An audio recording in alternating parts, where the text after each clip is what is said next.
In the thrilling world of motorcycle racing, few names evoke such fervent discussion and controversy as Andrea Iannone. Iannone left an indelible mark on the MotoGP World Championship, known for his aggressive riding style, unwavering determination and undeniable talent on track, but it all came undone at the end of 2019. Rumours are now surfing that the prodigious talent of Andrea Iannone will once again grace the racing circuits in 2024.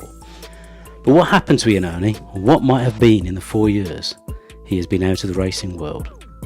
Andrea Iannone was born in the Adriatic coastal town of Vasto on the 9th of August 1989. His early racing life was spent on pocket bikes before moving to the 125cc championships in both Italy and Spain. In 2005 he graduated to the World Championship with the Abruzzo racing team. This was a typical rookie season, with his best result being 10th in the Turkish Grand Prix and finishing 20th overall in the championship. 2006 and 2007 were disappointing years spent with the Campatella Junior and WTR Baloa teams respectively. In 2008 he switched to the IC team and this was his breakthrough season, winning the Chinese GP in wet conditions. However, he never finished on the podium again that year, but nevertheless was given a ride with Agnetta for 2009. He started this season in stunning style, winning 3 out of the first 6 races, but his title challenge faded with 5 retirements at the end of the season. Signs of his hot-headed nature did appear at Misano Grand Prix, when he caused an accident with Pol Espargaro and then proceeded to headbutt him when they were in the gravel trap.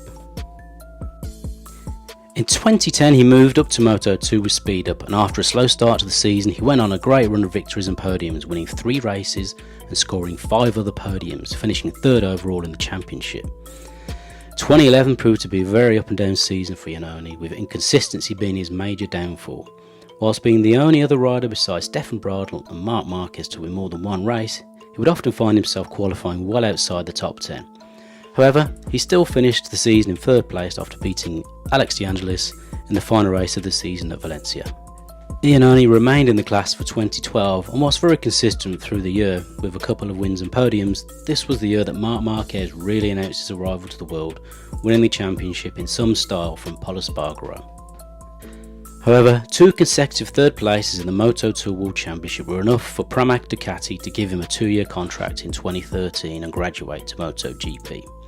His debut season was fairly steady with 5 top 10 finishes and a best of 8th.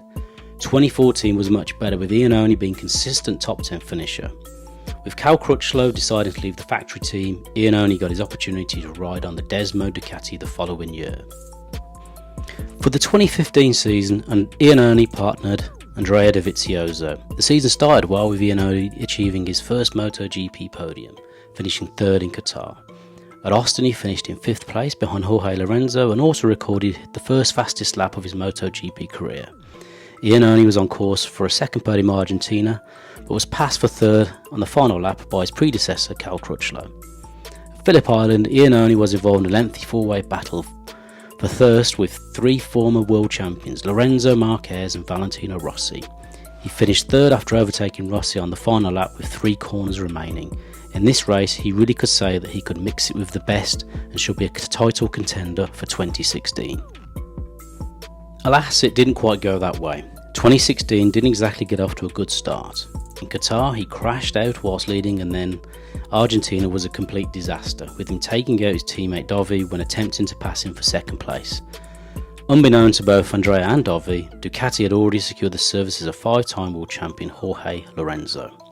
The collision with Dovi was almost certainly the catalyst for his leaving, and only 3 races later it was announced that Dovi was staying and Iannone would be joining the X-Star Suzuki team for 2017. Despite knowing he would be leaving the team, it didn't affect Iannone's performance on the track, culminating in him winning the Austrian GP after a thrilling race with Dovi. He also finished 3rd in the last race of the year at Valencia. For 2017 he was teamed up with Alex Rins and came out that season on top with 8 top 10 finishes. However, it wasn't all good for Andrea, as he was blamed for directing Suzuki the wrong way in engine development. One cannot help but wonder what might have been if Iannone had given the chance to stay at Ducati, as Dovi scored 6 wins and finished 2nd in the championship. Anyway, for 2018, Suzuki continued to improve its bike, and Iannone scored 2 podiums in the first 4 races and 2 more towards the end of the season at Aragon and Australia. However, Rins had outshone him convincingly all season, so by this time it had been announced that he would leave Suzuki to go to Aprilia in 2019. Whether through his own decisions or others, Iannone was getting the knack for leaving a bike just as it was about to be one of the best on the grid. In the previous years, Aprilia had been having a torrid time in MotoGP, effectively ending the MotoGP careers of Sam Lowes and Scott Redding, so one can only conclude that Andrea had no other options in 2019. New teammate Aleix Espargaro was the definitive team leader, so Andrea had a huge challenge on his hands. Safe to say it was not a good year, with it getting off to a very bizarre start when he was forced to sit out the last day of testing due to complications resulting from cosmetic surgery, which prevented him from putting on his helmet. The season wasn't great, but it did have a contract for 2020, and all looked well as Aprilia set itself up for a radical revamp of its entire MotoGP project that looked to pay off in 2020. Unfortunately, at the end of 2019, everything fell apart for Andrea. He failed a post-race drug test at the Malaysian Grand Prix, testing positive for the anabolic steroid drostanolone. Little leniency was expected at the time when governing body FIM was out to prove the cleanliness of motorcycle racing. Iannone's defence of having eaten contaminated meat was acknowledged, so he avoided the potential 4-year suspension.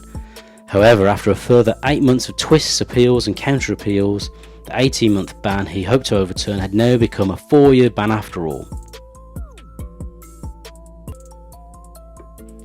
After this, Andrea turned to a life as celebrity, building up his Instagram following and appearing on the Italian version of Dancing with the Stars in December 2022. But he did still keep his lever in use and had been spotted in private test days in recent months riding both Ducati and Aprilia bikes. So what does 2024 hold for Iannone when he will be free to compete again? At 33, he is probably too old for MotoGP, and frankly, who would want him? There is no oversupply of talent in GP paddock at the moment, with team managers focusing on the likes of Pedro Acosta, Tony Arbolina and Jake Dixon from Moto2. No, his future is not in MotoGP, but rather World Superbikes, most likely on a Ducati. Speaking recently to Crash.net, the Italian said, "The level of World Superbike has grown a lot and I find it a very interesting championship. The air is light in the paddock and I breathe a lot of passion and a lot of sport inside. Alvaro has always been a great world champion. I think that the form of Aprilia and Ducati is an incredible combination right now. It's true that I tried the road version of the Panigale V4R at Misano and I really liked it. Being able to race in World Superbike in 2024 will be very nice. We'll see." So, what do you think? Will you be happy to see Andrea on a Superbike, and how well do you think he'll go? Let us know in the comments. Until next time.